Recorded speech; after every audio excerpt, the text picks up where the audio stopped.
Salut à toi et bienvenue sur ma chaîne consacrée à te donner des clés pour alléger ton quotidien. Dans cette vidéo, je vais m'appuyer sur 14 citations et sur mon expérience personnelle pour te décrire les 5 phases que j'ai traversées avant de pouvoir appliquer le concept du pardon. Le pardon, c'est déverrouiller la porte pour libérer quelqu'un et se rendre compte que vous étiez le prisonnier.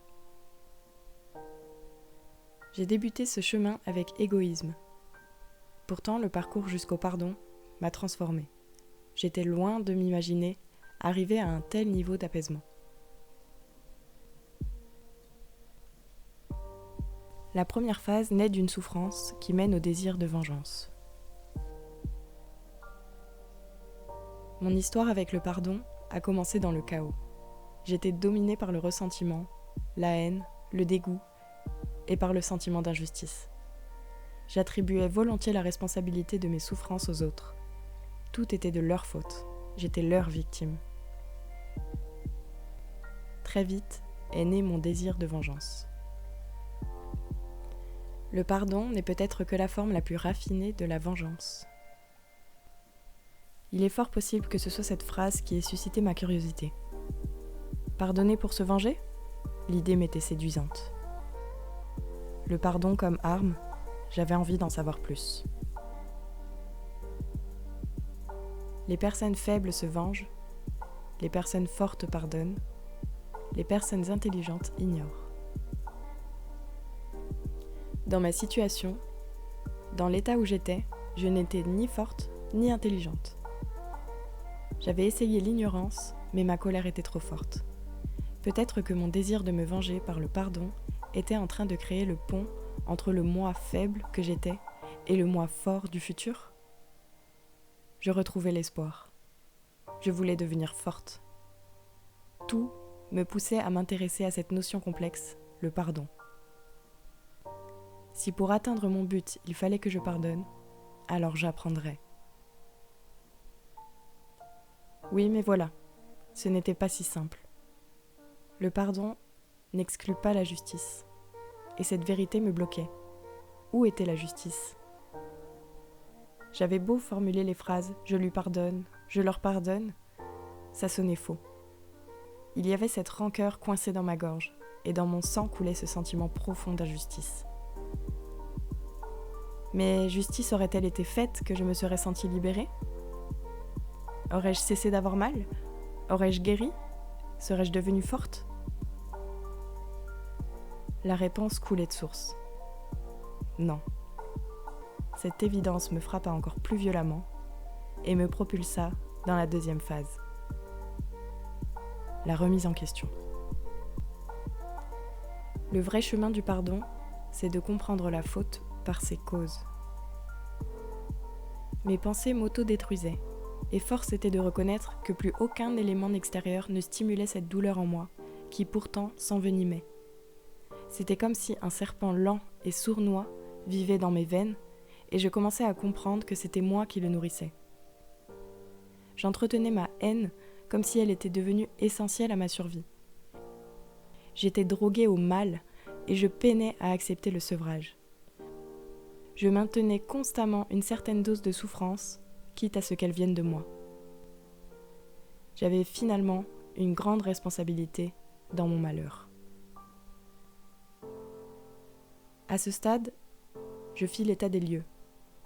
J'étais tellement révoltée contre le monde, la société, le fonctionnement absurde de la vie et des sentiments humains, contre mes parents qui avaient créé cet être si imparfait et contre ceux que je diabolisais pour leurs actes. Voulez-vous être heureux un instant ? Vengez-vous. Voulez-vous l'être toujours ? Pardonnez.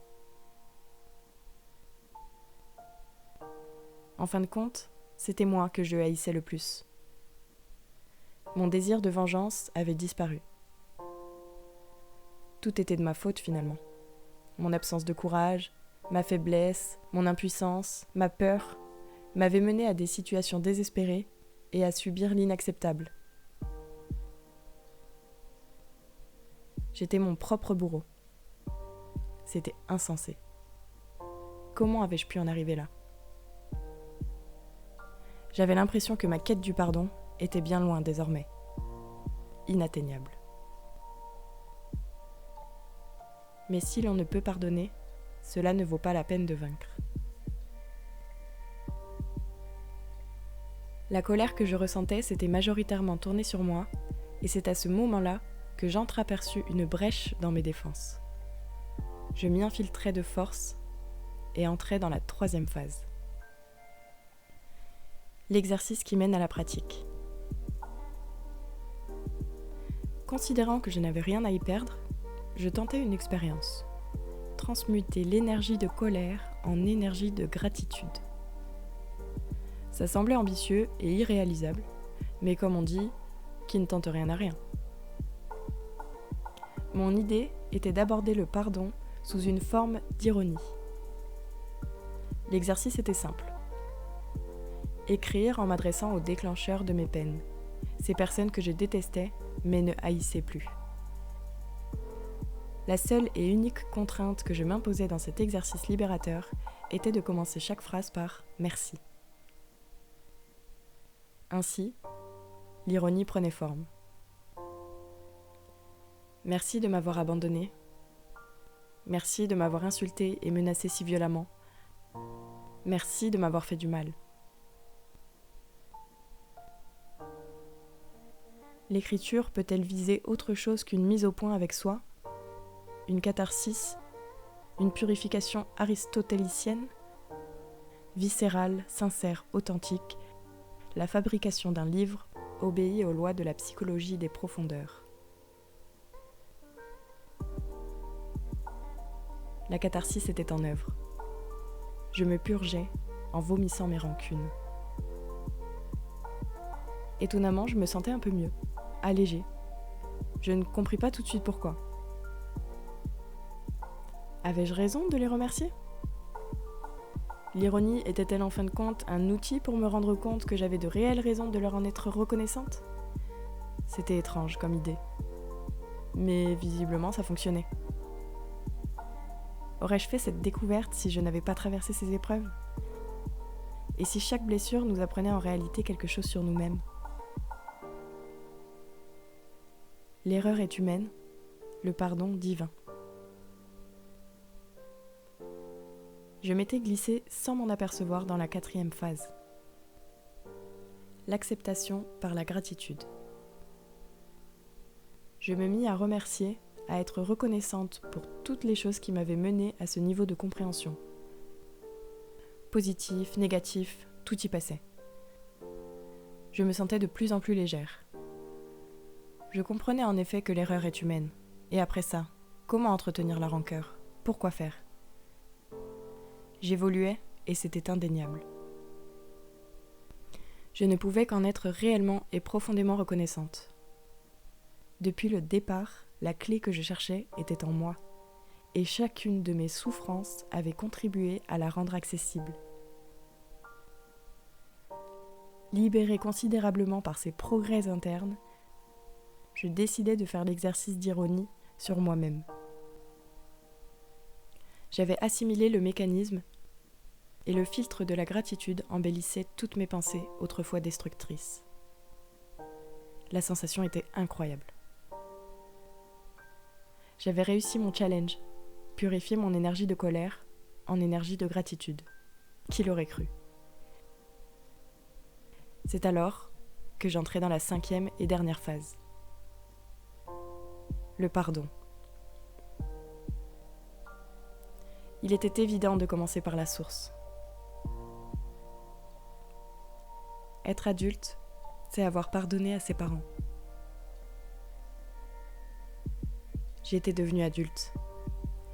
Et absents ou présents dans ma vie, conscients ou non, ils avaient joué un rôle principal dans l'histoire qui m'avait menée jusque-là. Papa, maman, merci pour tout, pour qui vous êtes, et je vous aime inconditionnellement.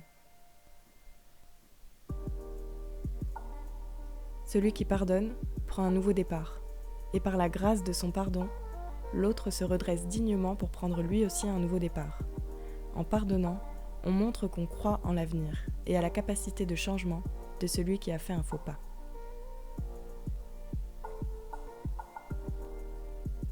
Je n'étais qu'à un pas de mon objectif. J'avais fait un long chemin jusqu'ici et j'étais en mesure de pardonner à la vie, au monde et à la société. Merci, et je vous pardonne d'avoir contribué à mes souffrances. Sans vous, je ne deviendrais pas celle que je voulais être et que je suis. Je vous aime inconditionnellement. Il faut se pardonner beaucoup à soi-même pour s'habituer à pardonner à autrui. Les personnes contre qui je voulais autrefois me venger étaient les dernières de ma liste.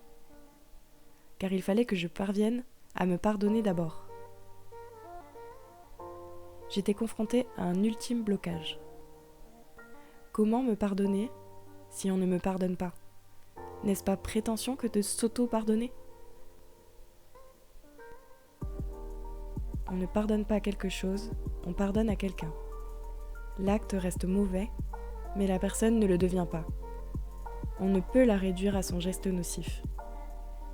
Pardonner revient à considérer l'individu en entier, à lui redonner le respect et le crédit qu'il mérite. C'est là que j'ai compris.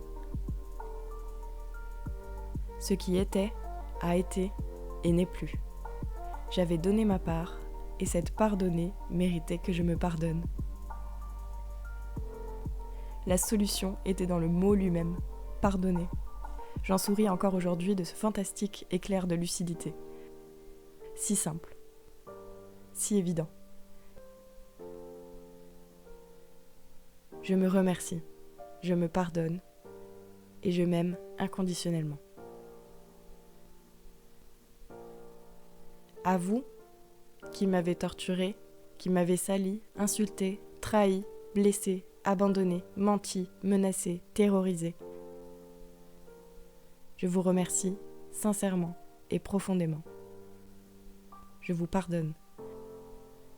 Et j'espère du plus profond de mon âme, toucher par la grâce de mon pardon tous les êtres qui se sentent déconnectés de leur âme, qui croient être incapables de pardonner et de se pardonner.